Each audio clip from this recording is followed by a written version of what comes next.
It was a beautiful summer evening. Paul was happy. No more exams. College was finished. Now he needed a job. He wanted to be a writer and work for a newspaper.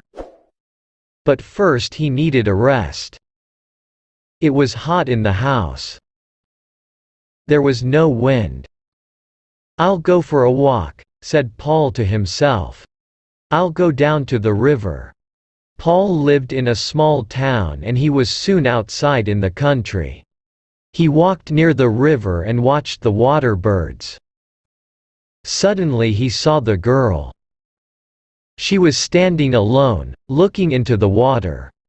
She was young, and very beautiful. She had long dark hair, and she was wearing a pretty white dress. Paul went up to her. "Hello," he said. "What's your name?" "I'm Maria," she said, and she smiled at him. Paul and Maria talked for a long time. The sun went down. It was nearly dark. "I must go home," said Maria. "Where do you live?" asked Paul. "In the big white house on the hill," said Maria. "Where do you live?" "In the little brown house near the market," said Paul. They laughed. But Paul was sad. The house on the hill was big and important. Maria was rich, and he was poor. And Paul was in love. After that, Paul and Maria often met near the river. Maria always wore beautiful clothes. She always looked lovely. Paul thought about Maria all day and every day. One evening, Paul said, "Listen, Maria, I've written a poem about you." He took a piece of paper from his pocket and read the poem. "I met her in the evening by the riverside. Her dress was creamy white and her hair with ribbon tied. She turned and smiled at me, and I asked her for her name. Though I am young and poor, my love will stay the same." "You are wonderful, Paul," said Maria. "I love your poem." Paul took Maria's hand. He looked into her eyes. "I love you, Maria," he said. "Do you love me?" She smiled. "Yes, of course I love you," she said. She stood up. "I must go home now." Paul was very happy. "She loves me. Maria loves me," he thought. Paul went home. The little brown house was small and poor. But it was always clean and tidy. Paul lived alone with his mother. His father was dead. That evening, his mother watched him. "What's happened, Paul?" she asked. "Why are you so happy?" "It's nothing, Mother," said Paul. His mother smiled. "He's in love," she thought. The next day, Paul and Maria met again by the river. Maria looked sad, but Paul did not notice. He took her hand. "Maria," he said, "I am poor now, but one day I am going to be a famous writer." Maria said nothing. "Will you marry me, Maria?" "Say yes. We will be so happy, and—" He stopped. Maria looked at him for a moment. There were tears in her eyes. Slowly, she shook her head. Then she turned and ran away. "Maria!" shouted Paul. But Maria had gone. Paul went home slowly. He did not understand Maria. "What is wrong?" he thought. "She loves me, doesn't she?" His mother was waiting for him. She saw his face. "Poor boy," she thought. "The girl doesn't love him." Paul and his mother ate their supper in silence. Suddenly somebody knocked on the door. Paul opened it. A man in a servant's uniform stood outside. "I'm from the house on the hill," he said. "My mistress wants to see Paul." "That's me," said Paul. "Can you come with me now?" said the servant.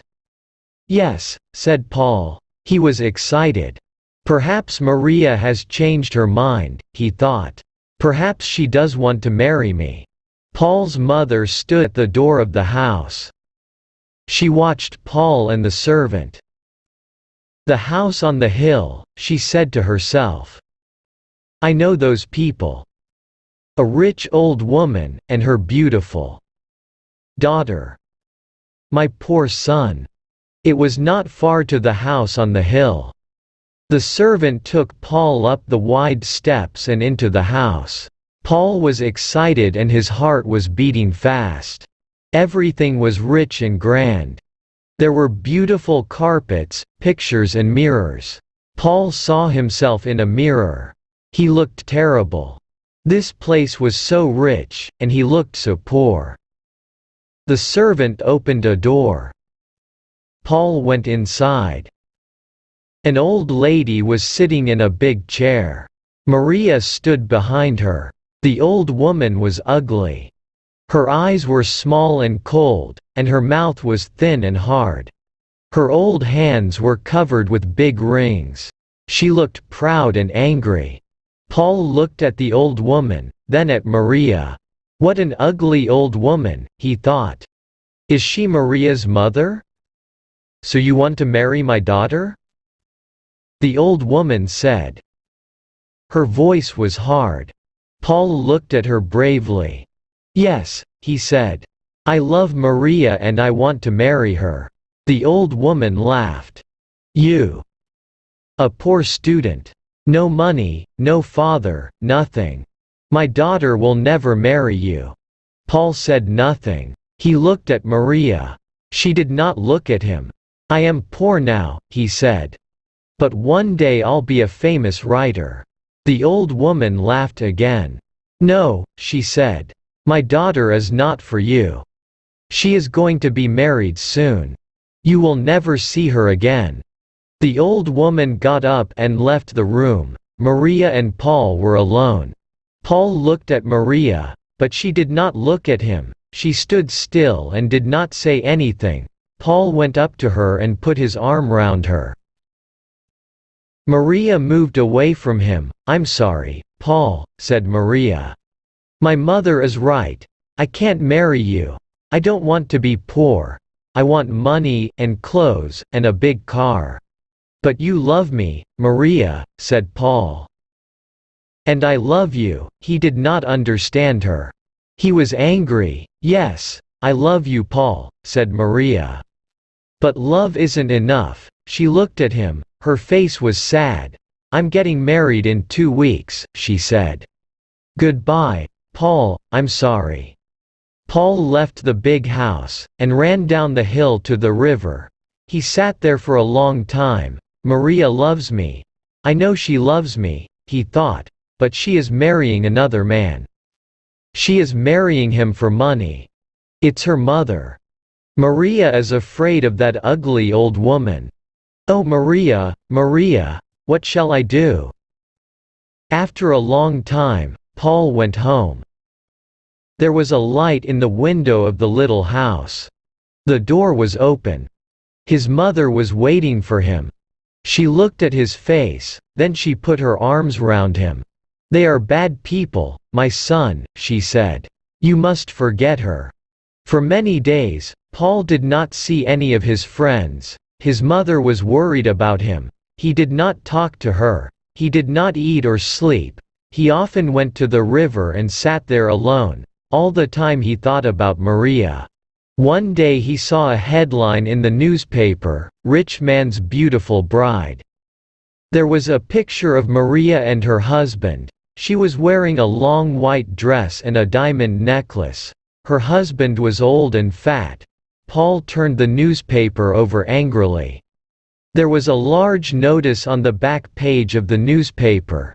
It was an advertisement. Paul sat down and read the advertisement carefully. "This is my chance," he said to himself. "I'll write the story of Paul and Maria. and I'll win the competition. She'll read our story, and she'll be sorry." Paul was very busy now.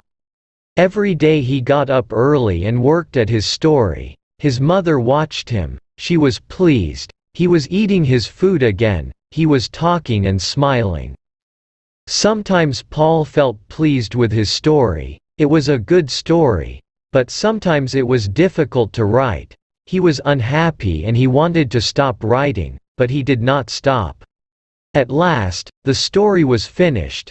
Paul read it to his mother. She was very pleased. "It's a good story, Paul," she said. "It's very good." Paul wrote the story out again carefully, and sent it to the newspaper. 2 weeks later, a letter came from the newspaper. Paul did not open it. He was too excited. He gave it to his mother. "You read it for me, Mother," he said. His mother opened the letter and read it. "Read it yourself," she said, and gave it to him. She was laughing and crying too. Paul read the letter. Paul jumped up. He danced round the kitchen and waved the letter from the newspaper. "I've won!" he shouted. "Mother, I've got the prize. I'll be a writer. We'll have some money at last. I'll buy you a new dress and some furniture for the house." He stopped. "Will Maria see my story in the paper?" he asked. His mother looked at him. She was not smiling now. "Do you still love that girl, Paul?" she asked. "Yes, Mother," said Paul, "I'll always love her." On Thursday, Paul went to the newspaper office. The manager was very friendly. "Your story is good," he said. "Very good indeed. Here is the prize money." He gave Paul an envelope. £500. Paul did not believe it. He thanked the manager and started to go. "Don't go," said the manager. "I want to talk to you. What's your job?" "I haven't got a job, sir," said Paul. "I want to be a writer." "Good," said the manager. "We need young men like you. Come and work on our newspaper." Paul was very surprised. "You want me? On your newspaper?" "Yes. Yes, of course I'll come," he said. Paul loved his work on the newspaper. He worked hard, but he did not forget Maria. One day, a reporter came into the office. "Listen everybody," he said. "Here's a story for the paper. Do you remember that beautiful girl, Maria, and her rich husband? There was a photograph of the wedding in our paper. She ran away from her husband last week." Everybody in the office stopped talking. This was news. Paul sat still. He felt cold. Maria left her husband. He thought, why? They were married only a few months ago. The reporter was still talking. "The girl's mother died last week," he said. "She heard the news and the shock killed her. That ugly old woman," thought Paul. "The mother was rich, wasn't she?" Somebody asked. "Oh yes, she was very rich," said the reporter. "Maria will have all her money, of course. And her husband gave her a lot of money, clothes, jewels, and a car. Maria is a very, very rich woman." "I don't like rich women," said another reporter. "Maria is rich," said Paul, "but she is also gentle and kind and—" He stopped. "Do you know Maria?" the reporter asked. "Yes," said Paul quietly, "I know Maria." "Well," said the reporter, "somebody must go to her mother's funeral. We need a report about it for the paper. Why don't you go, Paul?" Paul went to the funeral the next day. It was a long way to the church, but he walked. He wanted to think. "Maria loved me," he thought. "But she married another man. Why? Because she was afraid of her mother, but now, her mother is dead." Paul was happy and he was sad. He was at the church now. Crowds of people were there. It was a big funeral. There were many big, black cars outside the church. In the first one was the coffin. There were a lot of flowers on the coffin and on the roof of the car. Paul stood at the back of the crowd. He took out his pencil and paper. He wrote about the cars and the people. Then he saw Maria. She was wearing a black dress. She looked sad, but very beautiful. She was standing alone. Nobody spoke to her. Nobody went near her. The man next to Paul spoke. "That's the daughter," he said. "She's a bad woman. She left her husband and it killed her mother. Look at her. Nobody wants to speak to her." Paul said nothing. Poor Maria, he thought. Everybody went inside the church. The funeral began. After the funeral, Paul went home. His mother was smiling. "Good news, Paul," she said. "Do you remember your cousin, Elsa? She is coming to stay with us. She is 17 now, and very pretty. You will like her." "Yes, I remember Elsa," said Paul. He did not look pleased. His mother was disappointed. He is still thinking about Maria, she thought. Elsa will help him to forget. But Paul did not want to see Elsa. "I must see Maria," he said to himself. "I must talk to her." Paul wanted to see Maria. He wanted to talk to her. "I'll go to the house on the hill," he thought. Perhaps Maria will be there. But the house on the hill looked empty. There were no curtains at the windows. There was a big notice on the gate. It said, "For sale." Paul looked over the gate. There was nobody in the garden. Everything was quiet. "I'll get into the house and look round," he thought. "Perhaps I'll find Maria's address, then I can write to her." Paul pushed open the gate, and went up the steps to the house. It was very quiet. He pushed at the front door. It was closed. He walked round the house. There was a window open. Quickly, Paul climbed through the open window. He was excited and his heart was beating fast. He was in Maria's old home. He remembered her mother. He remembered that terrible evening. But the house was different now. There was no furniture in the room. There were no carpets and pictures. It was empty. Paul felt a little afraid. "Is anybody in the house?" he thought. No, he did not hear anything. Quietly, Paul went to the door of the room and opened it. There was nobody there. He went from room to room. All the rooms were big, and they were all empty. At last he came to a very big room. He stopped. He knew this room. He had met Maria's mother here. He remembered everything, the old woman, her hard face, the big rings on her hands. And now the old woman was dead. Suddenly, Paul heard a noise. Somebody was inside the room. The door opened. Somebody was standing in the doorway. "It was a woman, Maria," said Paul. "Paul," Maria said. "What are you doing here?" "I was looking for you," said Paul. "You were looking for me?" asked Maria. She smiled. "Maria," said Paul. "Why did you marry that man?" "Mother was old," said Maria. "I was unhappy here. I never went to parties, never went out. I wanted money. I wanted a good time and friends." "I understand," Paul said. "You were not afraid of your mother. You were tired of her. She was old. And you wanted a new life. But why did you leave your husband?" "My husband?" said Maria. "That fat old man. He was stupid, Paul. He gave me money, he gave me jewels, a car, everything, but he didn't like my friends. He likes old people. I like clever, young people, Paul. I like you. You understand, don't you?" "Yes," said Paul slowly. "I understand now. I am glad," said Maria. "I was unhappy about you, Paul. I liked you. I liked your funny poems." "My funny poems," said Paul. He stopped. "You loved me, didn't you, Paul?" said Maria. "Do you still love me?" "You are married," said Paul. "You have a husband." "But I didn't love him," said Maria quickly. "I want to be free. I want to go to parties and enjoy myself. Come with me. I have money now. We'll be happy together." "No," said Paul, "no, everything is over."